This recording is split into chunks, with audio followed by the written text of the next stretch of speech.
Bomba Valentine's Day na was. Bomba ayan. Yes. Nakahibalo ka pala. Nagsarurot sa 46% ang porsyento sa mga Pilipino nga malipayon sa ilang love life. Sandigin sa survey nga ginconduct sang social weather station sa kon SWS sang Nobyembre 24 tubtob 30 o kun 30 kay ginrelease ang resulta antes ang Valentine's Day sa mga tuig. 46% nagasiling nga very happy sila sa ilang nga relasyon. Nga amo ang pinakamanubo nga SWS data sa sulod sang masobra duha ka dekada. Halin sang una ini nga na record sa tung 2004. Sa amo nga survey, 40% ang nagasiling nga nagapati sila nga mahimo sila mangin mas malipayon pa sang sa ilang nga love life subong.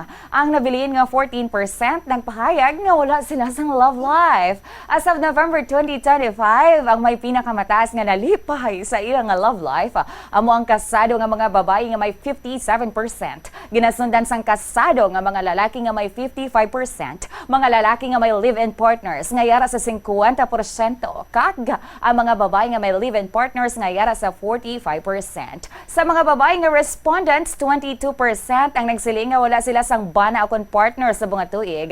Mas manubo ida sang 2% sa 2024 SWS survey. Sa piyak nga bahin, 28% sa mga lalaki ang nag-report nga wala sila sang love life. Ini nga 4th quarter 2025 social weather survey gin-conduct paagi sa face-to-face interviews sa 1,200 adults nga may sampling margin of error nga plus minus 3% sa national percentage.